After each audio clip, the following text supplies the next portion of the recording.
Good morning, everyone. It's Judy Whitman with JBW Designs, and this is actually take 2 of a video that I tried to record yesterday. And I'm not sure what happened. It was very weird.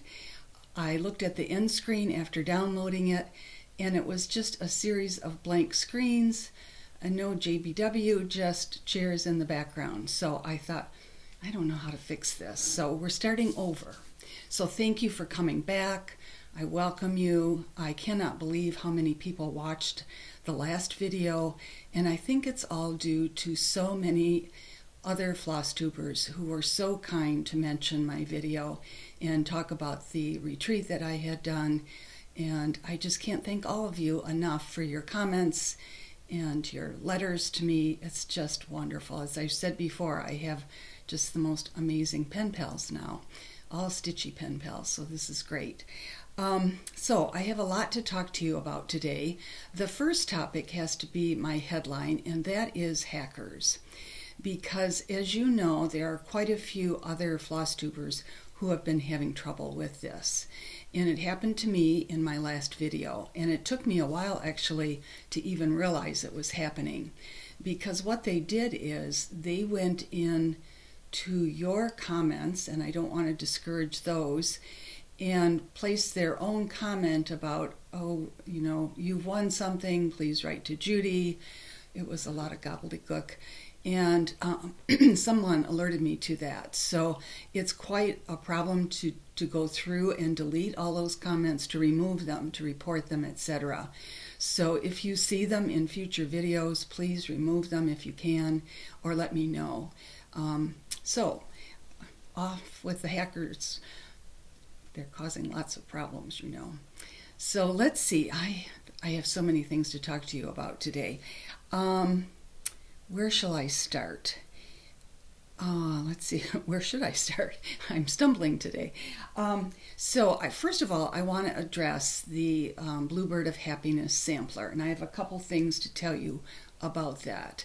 The first is that the response to this design has been just incredible.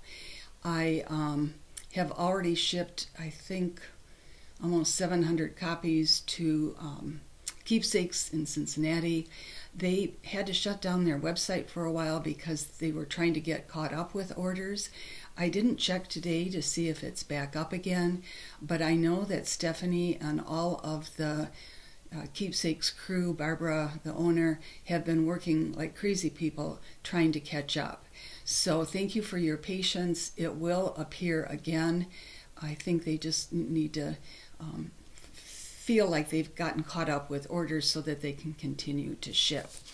There are a couple things that were brought up to my attention just yesterday having to do with the booklet. And you know that when anyone ever writes to me and says, oh, Judy, dear Judy, did you notice? It's usually in regards to an error. And that always makes my heart fall right to my stomach, because no designer wants to know that they have errors in their booklet.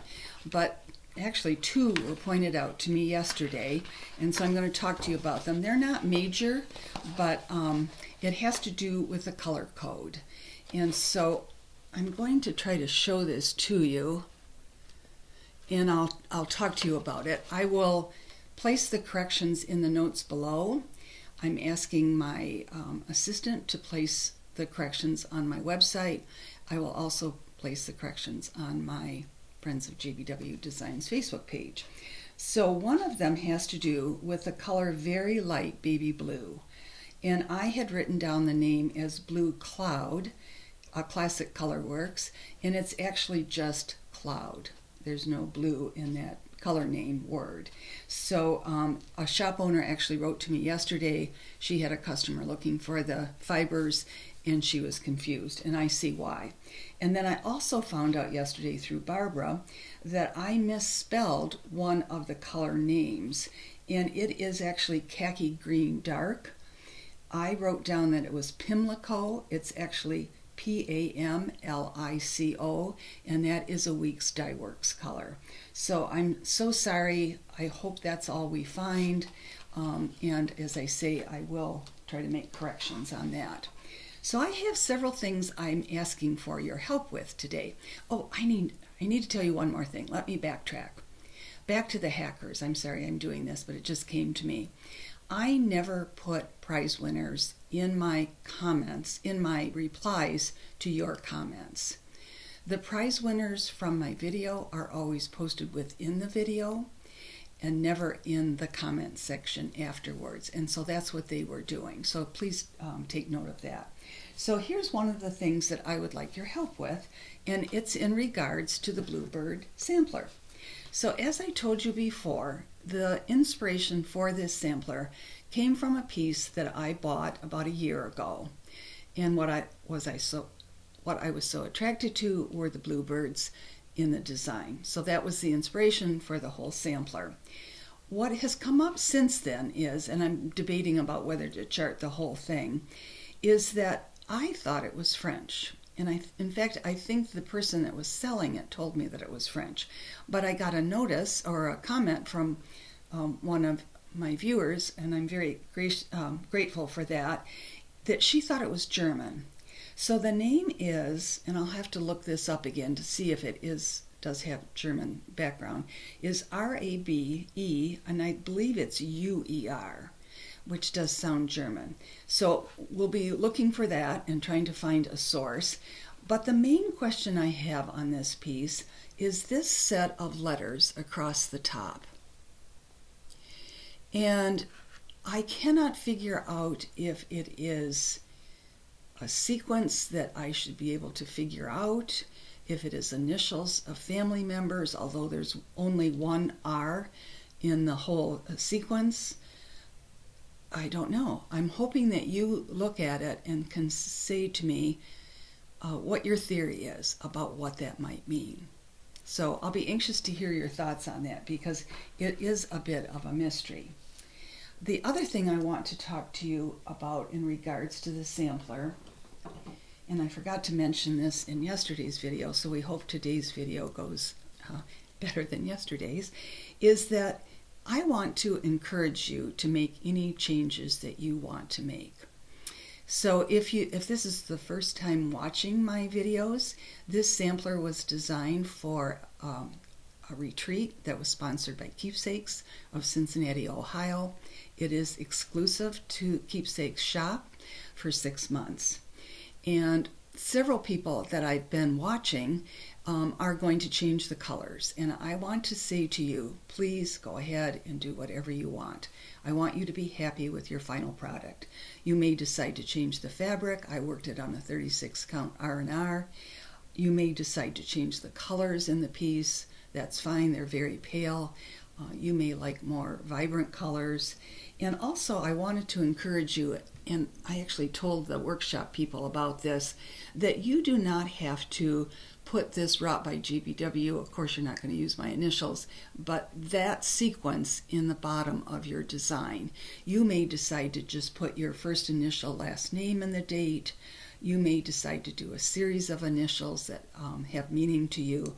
So I'm going to encourage you to just make it your own. And there are quite a few of our cross-stitch people who do that. They tweak the design just a little bit to make it special to themselves. And I'm absolutely fine with that. So let me set that down again. And today, one of the first things I want to do, I thought I'd just go through all of the smalls that are in this booklet. So this is the booklet that goes with that design.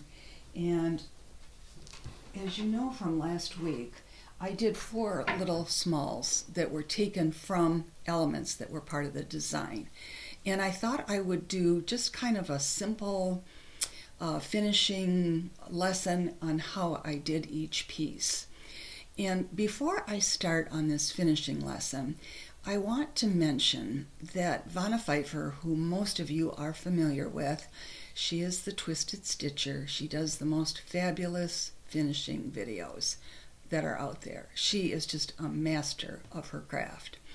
And she posted a new video this week, and it was quite concerning to me because she mentioned at the beginning of the video that she was considering deleting her videos. And I literally gasped when she said that. I thought, oh no. I mean, she has just a wealth of information.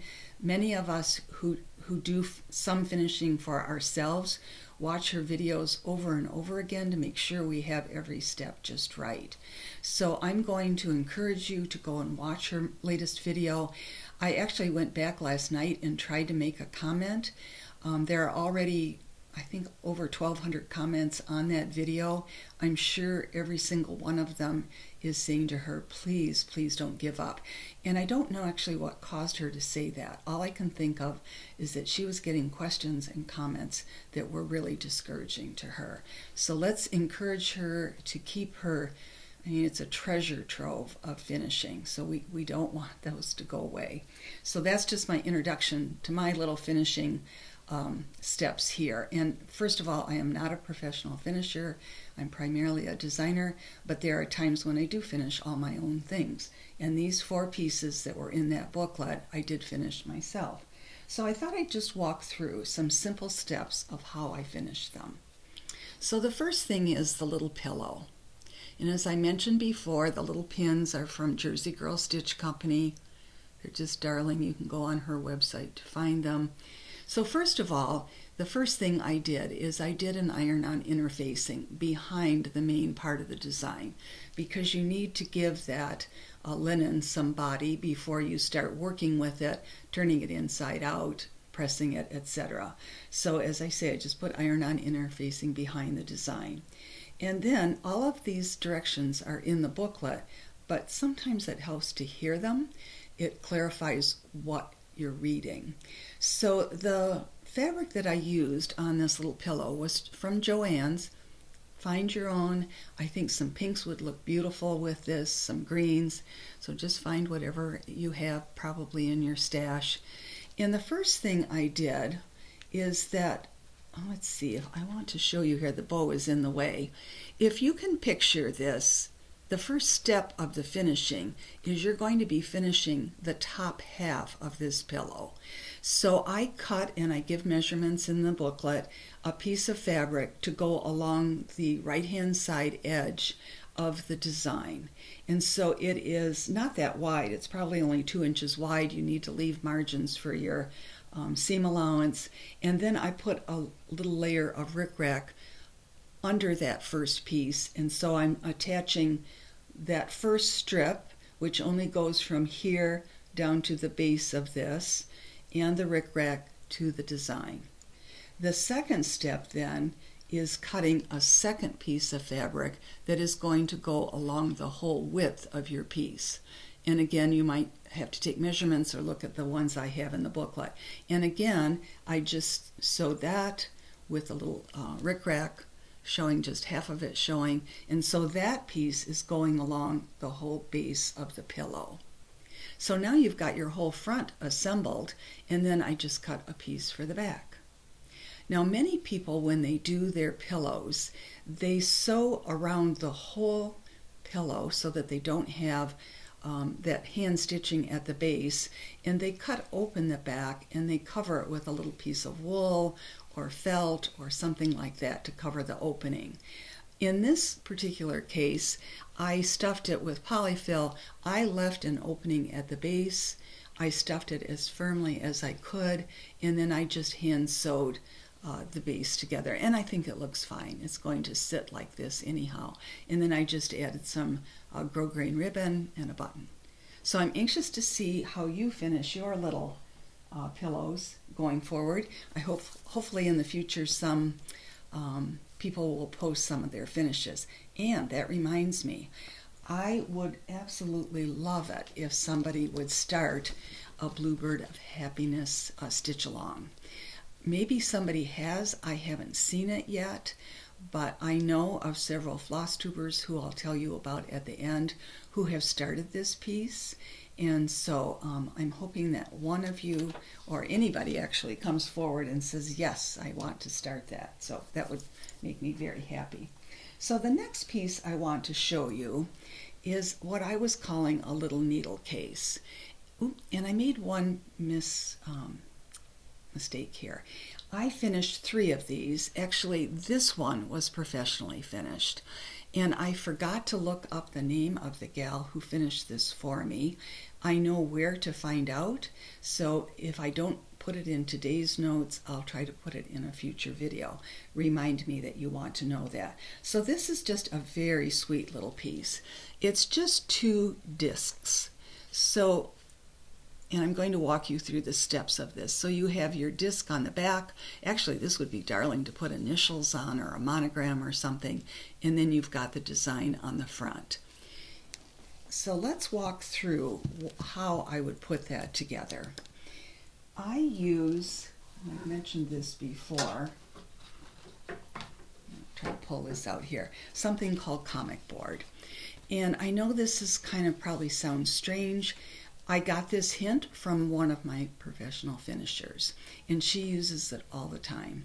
What I love about this is it's a lighter weight than mat board, and you can cut it with a scissor. So if I need to make, I'm going to try to hold this all up, the little round bases for this finish, for this little needle case, I'm going to first measure how wide do I want this circle to be, and then I just use my little protractor. I make a mark on here, I draw my circle, I cut it out. The comic board can be purchased through Amazon. It comes in actually fairly large packages of 50, but maybe you could share it with a friend. You can also find it at comic book stores because they actually use it for storage.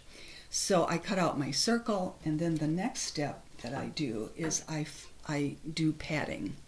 And so there are a couple things you can use. You could use batting. I actually like felt.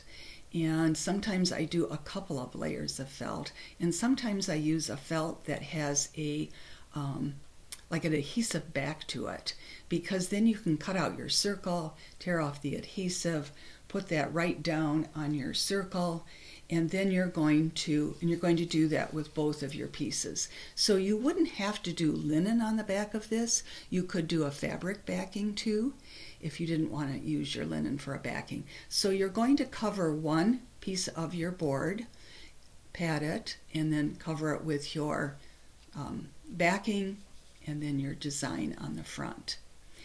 And after you get those 2 discs made, I use just like my finisher did, a wool felt for the inside. And I've got a source for you for the wool felt. And she does, this website actually is amazing. So I will put the information below. It's called Benzie Design, Benzie. And she has a rainbow of colors. I just pulled out a couple here. I bought a whole package of different colors for finishing use. And so she is both on Etsy and Amazon. I believe she's in Wisconsin. I've forgotten to look that up again. But as I say, I'll list this below. Her felts, wool felts, are just gorgeous. So then you're going to cut out a circle of the wool felt. That's hard to say quickly. You're going to glue that to your disc. And before you do that, notice that this layer of ribbon is running between your discs with your design and the wool felt on the back. So you're just going to place it all along there, which allows you then, it has a closure on one edge. Let me turn it right side up, and then it allows you to tie it into a little bow on the side. So I hope that makes sense. You might want to use this finish for something else. I actually have used it for several other things because I like the way the closure is with the ribbons. I think it's so pretty. So the next piece I want to show you is let me set some things aside here, is a pin keep.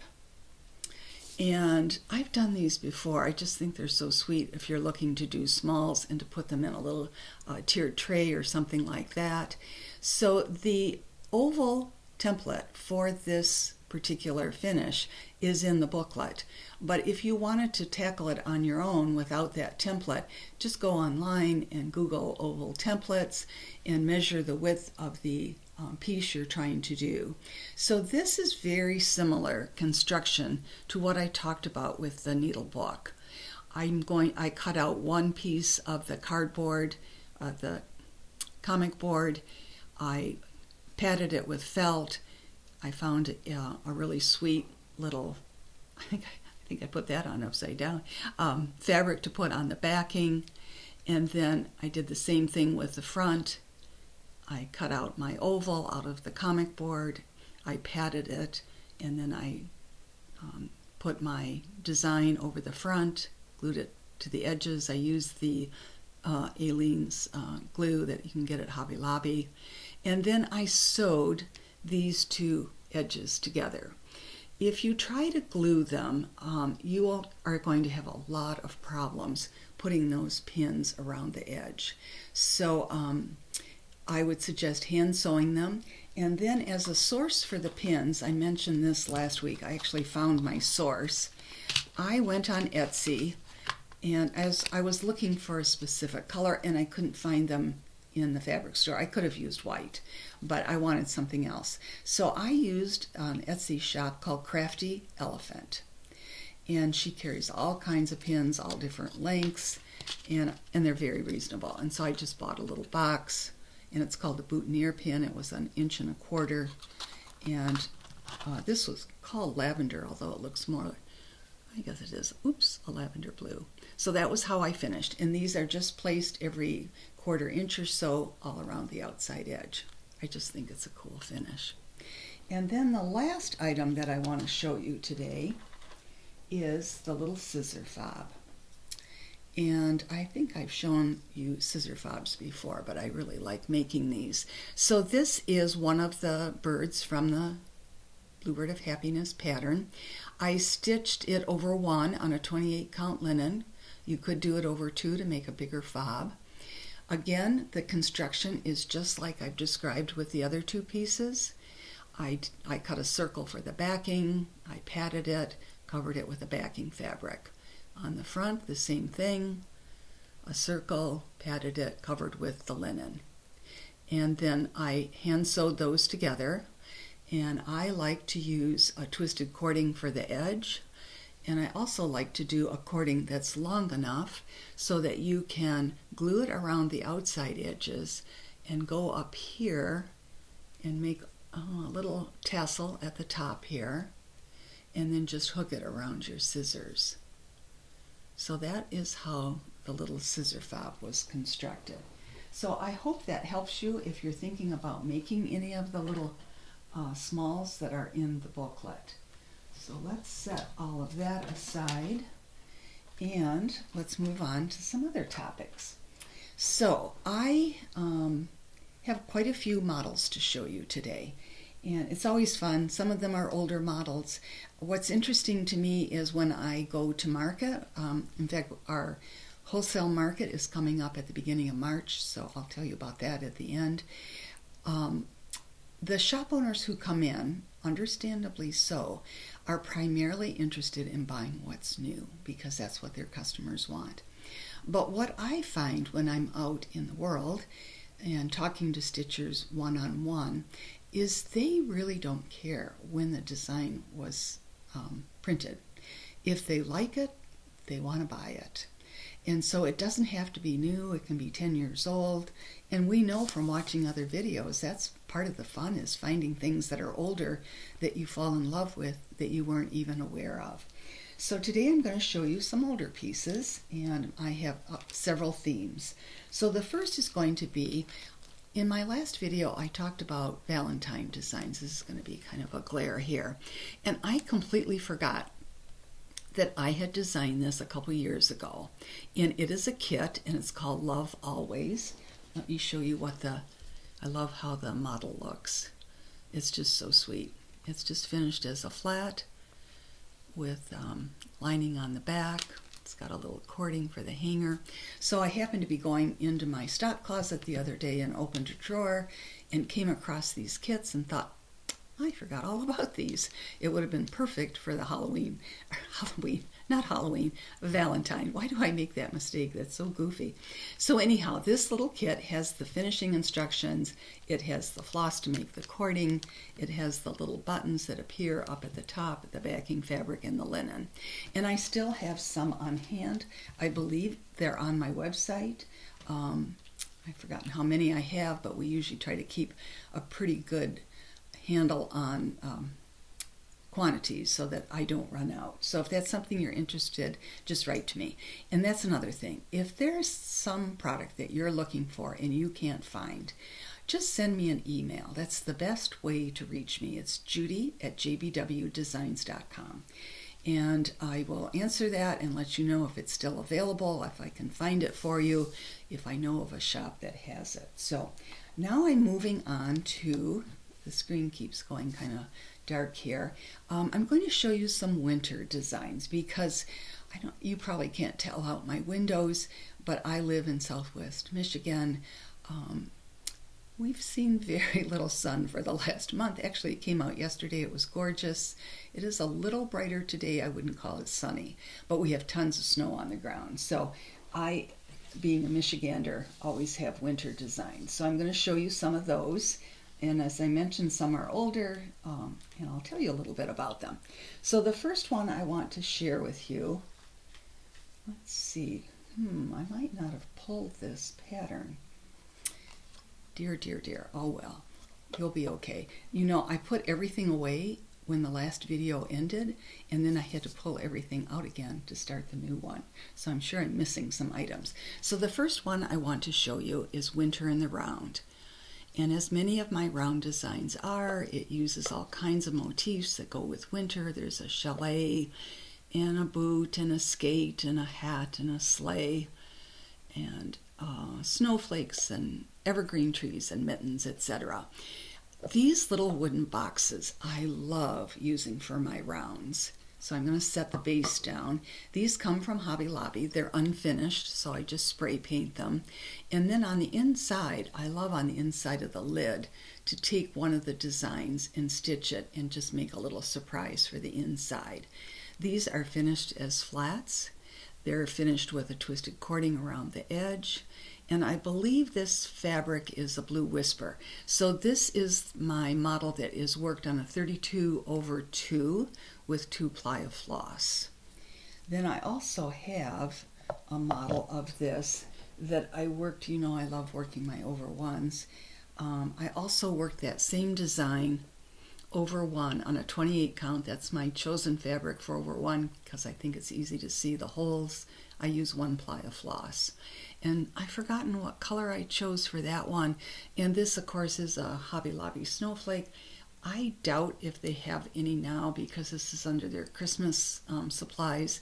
But look next year if you're interested because it makes such a darling finish. So that is Winter in the Round. And I'll list all these titles in my notes below. I try to list as much information as I can about the video that I'm recording for you. So the next design I want to show you is a French Country Snowflake. And this is mounted on a box from Lone Elm Lane. And their products are absolutely beautiful. I actually have another one of their products downstairs and I forgot to pull it out to show you. So I can tell you about it when I get to that design. So a French Country Snowflake is pretty small. It's just finished as a pin cushion.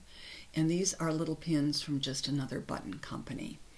And this is what the booklet looks like. So the design that I just showed to you was stitched over one.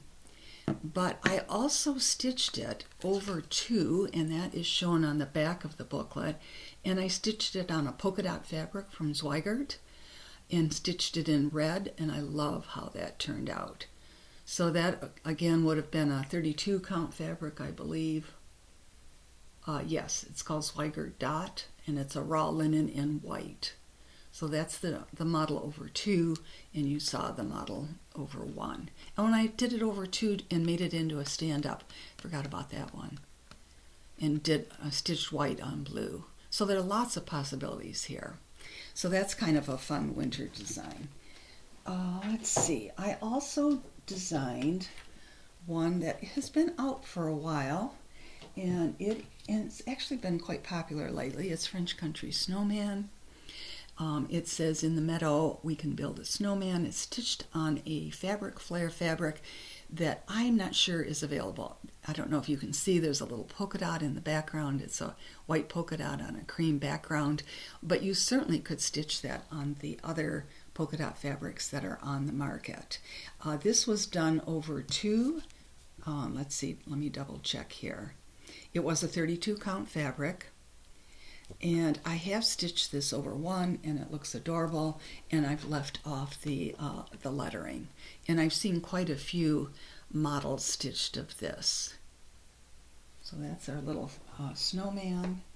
And then let's see, I have a couple of other books to show you. This one I could not find the model of, but I want to tell you about it. And this is definitely an older one. It's 2009, so it's really old.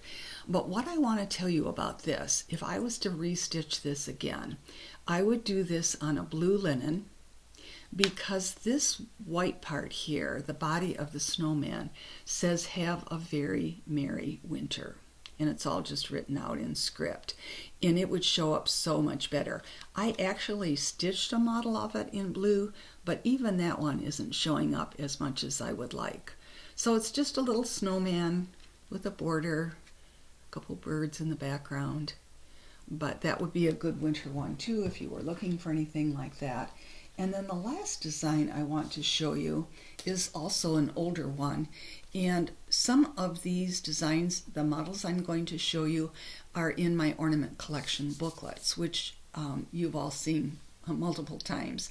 But I take designs from my older booklets and I restitch them and put them in the ornament booklets.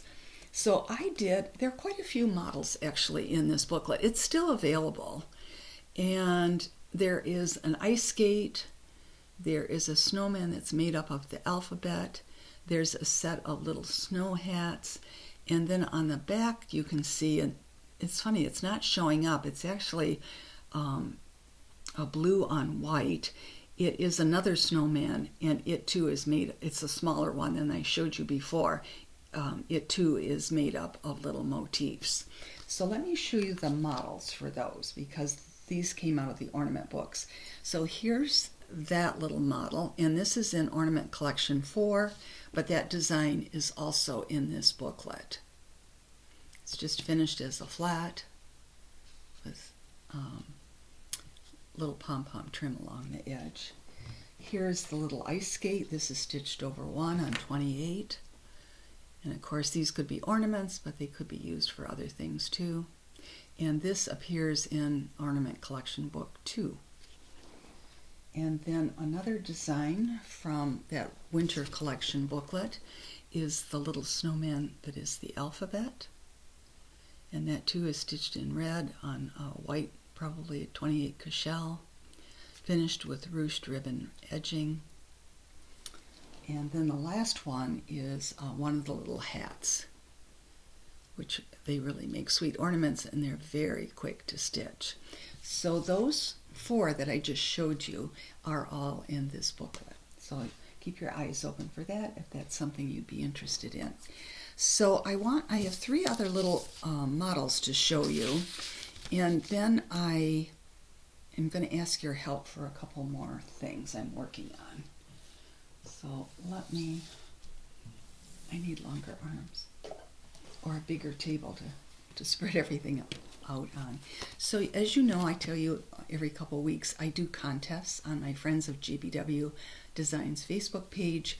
I just go down and look through my models and try to find something that I think has a little theme to it. So this last week's theme was for the birds, and actually I haven't chosen a winner yet, and I will go through all the comments probably next week and just do a random number generator and choose someone to win all 3 of these designs. So for the birds, and as I say, some of these are older designs. One of the designs that I pictured was the French Country Rooster. I love the backing fabric on here. It's a toile. And that pattern looks like this. And this is stitched on over 2. It actually was stitched on a 28 count linen, or 29 count linen, which is no longer available. This design came out a long time ago. So certainly you could do a 32, you could do whatever count you appealed to you. So that was one of the designs in that For the Birds series. And then I also chose my French country swans. This particular model, I can show you the booklet. Let's do it like this, looks like this. This is stitched over 2. Let's check on the fabric. It's a Blue Whisper from Zweigart, which is one of my favorites. But I also often felt that it would make a darling anniversary or wedding gift or an ornament. So I stitched it in white on red linen, and this is a 28 count. And it was just finished with a velvet on the back. And then I put names and a wedding date below the swans.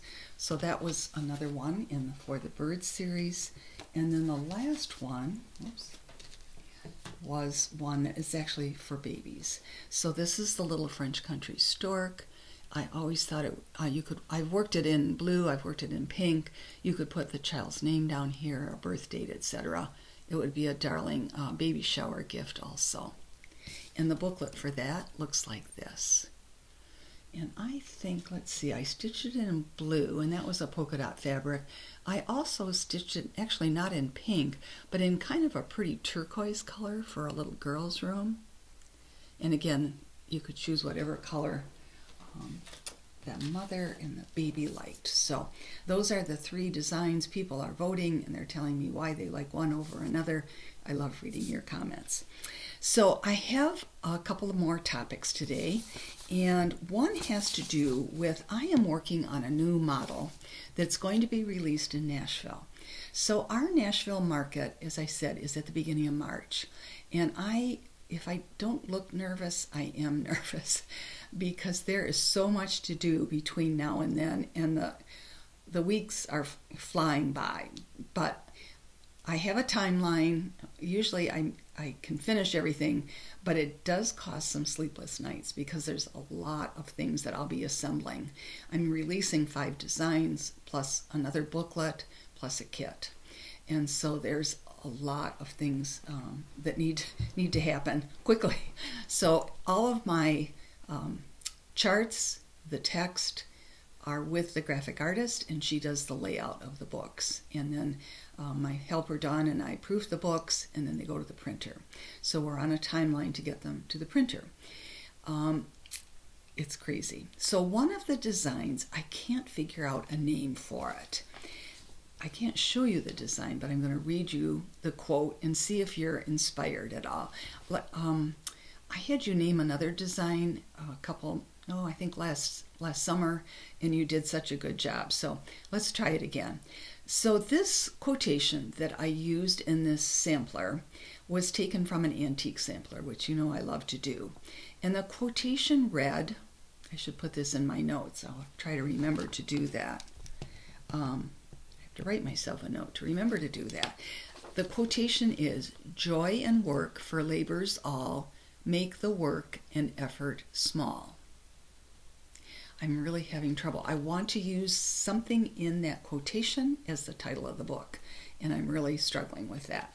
So if you have any brainstorms, let me know. Now, the other thing I want to talk about is local needlework shops. So I have been on a kick ever since the beginning of the year that I really want us to support LNSs if we can. And I know for many of you, you don't even have one nearby, but I'm saying call them, email them, do something. And the reason I'm really pushing this is that I've had 3 shops go out of business in the last couple months. And some are going to be closing very soon. So that's quite distressing because we don't want to lose any shops. So last time I said to you, I didn't really ask where you go, but all these shop names came in and I was so delighted. So if you don't mind, I'm going to list the shops that people have been using. I'll tell you, most of these shops I'm very familiar with. There are a couple that were new, but I've met the owners before.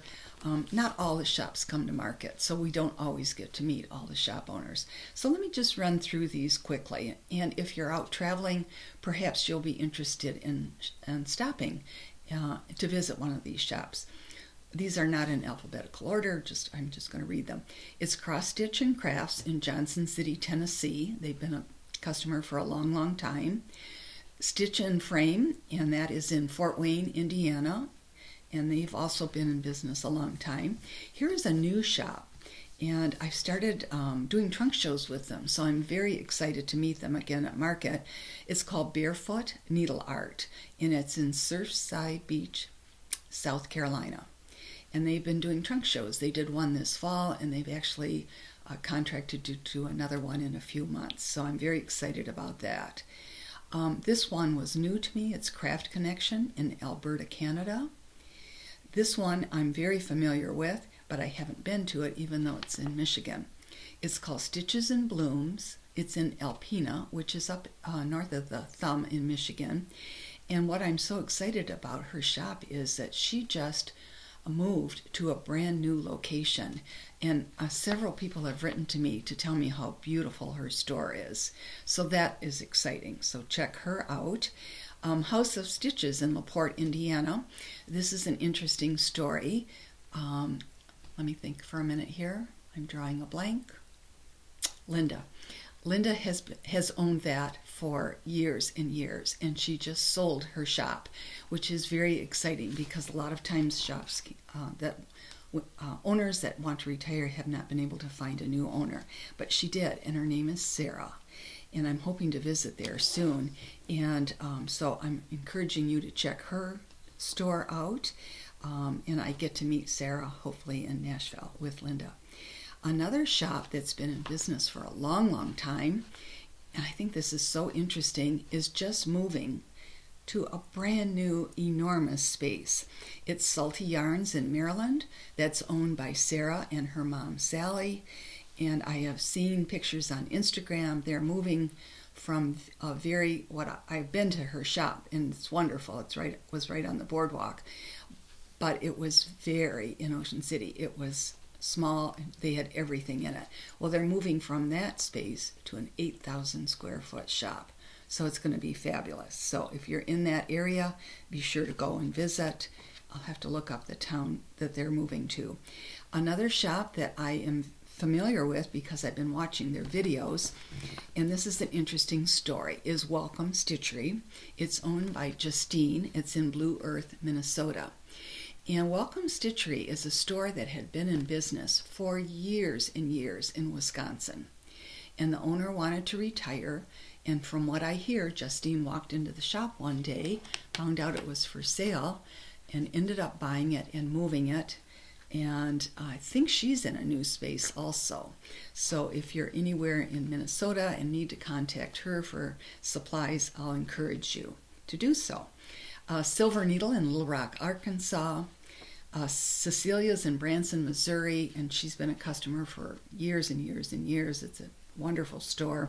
This is another new one. Yarn and Honey in Great Falls, Montana.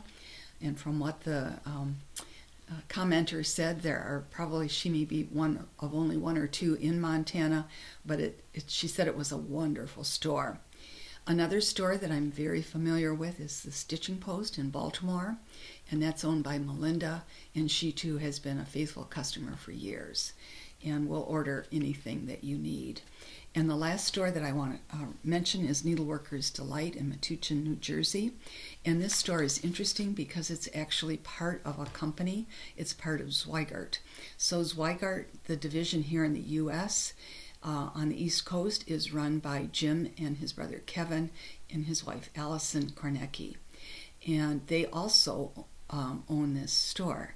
And I have not been to it, but I hear it's amazing. So those are just a few of the shops that people mentioned, and I thought I'd throw them out there in hopes that you might use one of them in the future. So I have a couple prizes for today. My winners are Benita, and Benita, I am not sure that I wrote down your last name correctly. I have Butcher, but if I have misspelled that, I apologize. Benita is such an unusual first name that I'm sure you'll recognize it. Karen Jones was another winner, and Deb Neal was my third winner. So you can select any of the designs that I've shown today, except the Bluebird booklet, because that, of course, is an exclusive only to Keepsakes. I will be publishing that eventually. It'll probably be in about 6 months. And that's the last thing I need to show you on shops. I forgot to do this last week. Here's the information on Keepsakes, which is where I taught a couple weeks ago. So there's Cincinnati, Ohio. Here's the phone number, and the email address is, or the website is yourkeepsakes.com. Barbara@yourkeepsakes.com is the email address. My very high-tech notes here. So let's see. I always have a quotation for you, but before I give that, there are a number of Flosstubers who I want to thank, because I think that you ladies made such a difference in my numbers of people who watched my last video. I know you did, because many of you were at the retreat. You talked about the retreat, you talked about the design, and I can't thank you enough. So I want to recognize and thank you for your contributions. So Pam and Steph from Just Keep Stitchin', who I'm sure you all know, they talked about the piece, and Steph works for Keepsakes in Cincinnati. Kia with Kia B was so sweet about mentioning my design and meeting me at market, and I have met her before. She's just a dear. Annie from the Proper Stitcher is kind of my number one cheerleader. She tends to do so many of my designs with such beautiful finishes, and I'm so grateful for her. Two gals that were at the retreat, I just saw their video last week called Stitchy Friends, and they have both started the sampler. And then I just saw another video last night. It's a new, I'm sure you've heard about them. They've taken off like wildfire, is Antique Needleworkers, and it's Liz and Shelley, and they live in Ohio. And Liz was at the retreat and talked about it yesterday, and thank you, Liz, for all of your kind comments. So you just made my day. You really did. And it's helping to get the word out about my designs, and I'm so appreciative. So my next video, I'm hoping, will be in 2 weeks, if I have all the models to show you of the new designs, because I need to let you know about what's coming out, and I need to let my shop owners know what's coming out so that you can place orders. And then I'm going to close with a quotation. So this is from a friend of mine, and I often find really good things on Sandy's Facebook page. Just a reminder that you don't have to make resolutions or huge decisions or big proclamations. You can just set some sweet intentions and take each day as it comes. And that's what I need to do in my terribly busy, crazy life. So thank you so much for coming back, for watching. And we hope that this one works, right? Thanks a lot. Bye-bye.